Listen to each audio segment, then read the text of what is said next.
Hey guys, Melania with Stonethetics. So a question that we get asked a lot is, can you use an epoxy product for outdoors? So can you use it on your outdoor kitchen countertop? Can you use it for your outdoor tables? And the answer is yes, as long as you follow certain steps and prepare your surface properly. Our client wanted us to make some tabletops for them to install up in their mountain retreat. They were replacing old laminate surfaces and needed these new countertops to be able to weather the elements outside. In this video, we show you how to make these completely weatherproof from start to finish. We take you through all the steps to create and coat a table that can endure rain, snow, and summer heat. That's all coming up, so keep watching.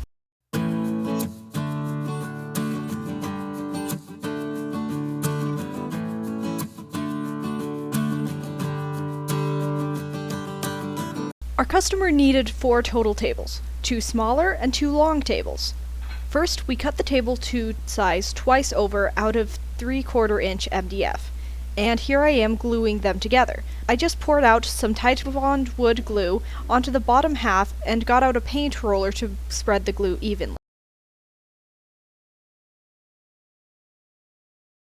We then grab the other half and flip it over on top of the glue. I kept the other half of my table nearby so I could easily grab it and flip it onto the glued edge. Clamp all sides of the table down tight. It is helpful to do this step with someone else so that one of you can be holding the edges straight while the other clamps, or else the top board will slide out of alignment as you're clamping. You don't want crooked tables. Alternatively, you could use a nail gun with 18 gauge nails and shoot the edges together. In my case, I just use the clamps for the job. This extra thick tabletop will help so that in the mountains where it might snow or hail, the countertop will be able to take the pressure put on it long into the future. Now I'm just doing the same process on the long tables. I'll glue them together, then clamp them down while they dry.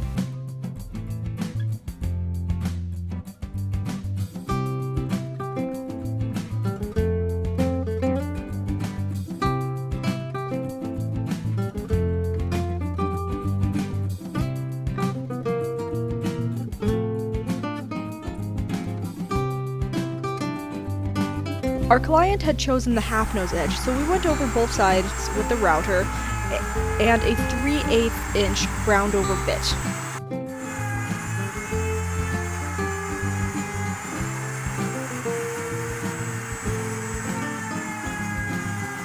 We sanded off any trace of a bead that was left there with a finishing sander.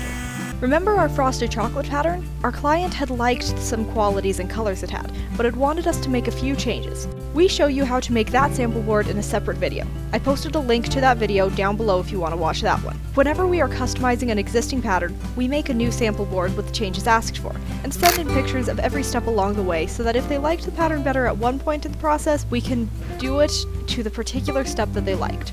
I'm starting to spray and fracture the board, and then drizzle a little clear back over the board in stripes to make subtle fracture lines. And I'm just snapping another picture with my phone.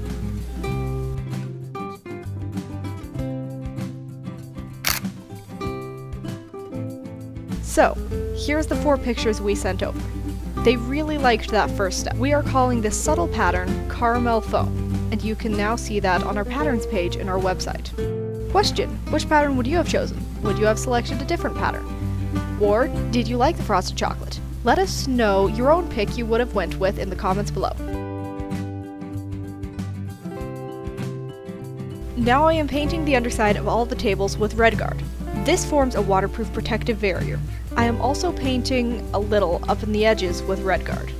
That way the epoxy coating will overlap with the start of my RedGard, and the table will be completely sealed. RedGard goes on light pink and then dries to a bright red. Once dry, I lightly hand sand with 220 grit sandpaper just to knock any high points off. I wipe the dust off with a towel and am now painting over the RedGard with Kilz primer. Make sure your RedGard is completely dry before you do this step.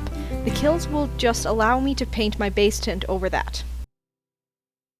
So what I'm doing here is I'm marking the side that we've RedGarded and painted over. The side that we're RedGarding is our bottom, so we want to make sure that we definitely have that on the bottom and it's not being epoxied over, since this is the side that is going to need to be waterproof that the epoxy doesn't cover. The epoxy part will waterproof the top side, but if I put both of my waterproof surfaces on one side, then I'll have an exposed layer underneath, and that'll kind of defeat the point of waterproofing the entire thing throughout. This thing is going outside in the snow and the weather, so this needs to be waterproof all around.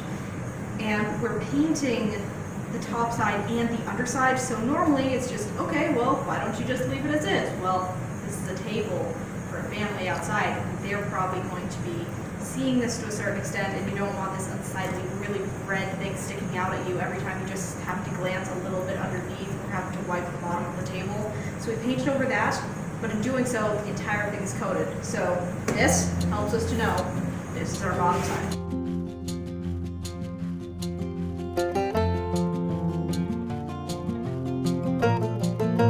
I am now taping the edges of this underside with Tyvek tape. That will allow us to pull off any epoxy drips once we are done finished coating it. I didn't want to just sand the drips afterwards because I was afraid of the power sander blasting through my RedGard waterproof layer. This will keep everything tidy when we are finished. Now that both sides are painted, I know this is the bottom of my table because I put that stripe of painter's tape on this side.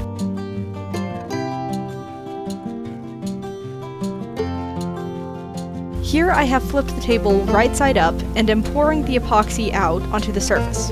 I pour epoxy mixed with coffee metallic onto one half of the table, then epoxy mixed with pearl metallic onto the other half.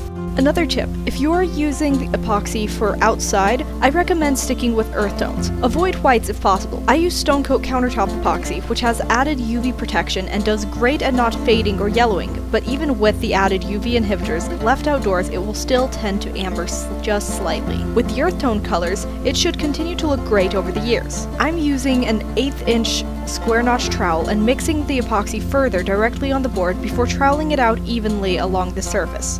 The two colors will mix a little with the trowel. I am now using a chop brush and chopping the epoxy along the table with a random chop pattern. This will start to mix the two colors into each other and further mixes the epoxy. I don't want to overmix or the effects will start to blend in and just become one color. Once that is done, I will use my torch and torch any bubbles out of the surface. Once it is dry, I go over to the tables again with a second clear layer of epoxy. Here are the finished tables! The client took those up to their site and installed them and sent us these photos. You can see how these came out. They were built to weather the elements and they look fabulous. You can follow the same process to make durable counters for your next outdoor kitchen project. Do you like our content? Let us know how we can improve in the comments below. If there are other projects you would like to see in the future, tell us about it. Also, be sure to hit that like button, subscribe to our channel, and share this video with your friends. From all of us here at Stonethetic, until next time. Built by you, built for less, built to last. And we'll see you on the next video. Thanks for watching!